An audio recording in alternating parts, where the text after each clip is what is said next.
கோவை மாவட்டத்தில் காய்ச்சல் தடுப்பு பணிகளுக்காக பல்வேறு மாவட்டங்களில் இருந்து ஆய்வக உதவியாளர்கள் வரவழைக்கப்பட்டுள்ளனர்.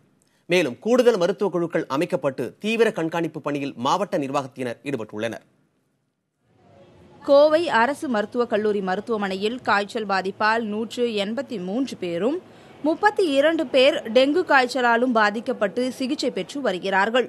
மாவட்டத்தில் காய்ச்சல் பாதிப்பு அதிகரித்து வருவதால் தடுப்பு நடவடிக்கைக்கு கூடுதல் பணியாளர்களை நியமிக்க அமைச்சர் உத்தரவிட்டதன் பேரில் பல்வேறு மாவட்டங்களைச் சேர்ந்த 32 ஆய்வக உதவியாளர்கள் கோவைக்கு வரவழைக்கப்பட்டுள்ளனர்.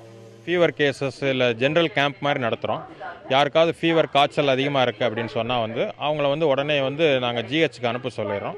சில ஃபீவர் கம்மியாக இருக்குது அப்படின்னு நாங்கள் இங்கேயே டேப்லெட் கொடுத்துட்றோம்.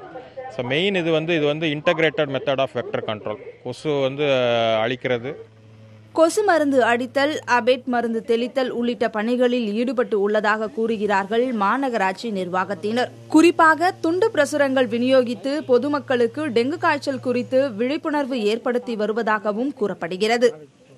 நோட்டீஸ் கொடுக்குறோங்க, ஹேண்ட்பில்ஸ் எல்லாருக்கும் வீடு வீடாக கொடுக்குறோங்க. அப்புறம் மக்கள்கிட்ட கொசு புழு உற்பத்தி ஆகாமல் விழிப்புணர்வு கொடுக்குறோம். என்ன சொல்கிறோன்னா 2 பாயிண்ட் மக்கள் பண்ணாங்கன்னா நல்லாயிருக்கும்னு சொல்கிறோங்க. நாங்கள் அதாவது தண்ணி பிடிக்கிற பாத்திரத்தை ப்ளீச்சிங் பவுடர் போட்டு தேய்ச்சி கழுவிட்டு பிடிச்சி வைங்கன்னு சொல்கிறோம்.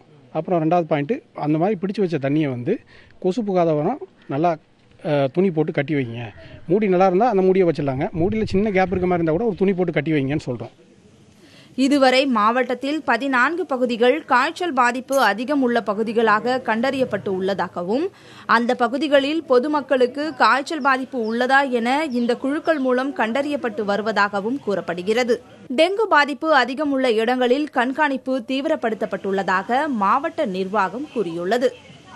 காய்ச்சல் பாதிப்பிற்கு ஆரம்ப நிலை காரணமாக கூறப்படும் சுற்றுச்சூழலை சுகாதாரமாக வைத்திருப்பதற்கு பொதுமக்கள் ஒத்துழைப்பு வழங்க வேண்டும் என மாவட்ட நிர்வாகம் சார்பில் வேண்டுகோள் விடுக்கப்பட்டுள்ளது. புதிய தலைமுறைக்காக கோவையிலிருந்து ஒளிப்பதிவாளர்கள் முத்துப்பாண்டி மற்றும் தீபனுடன் சுஜாதா.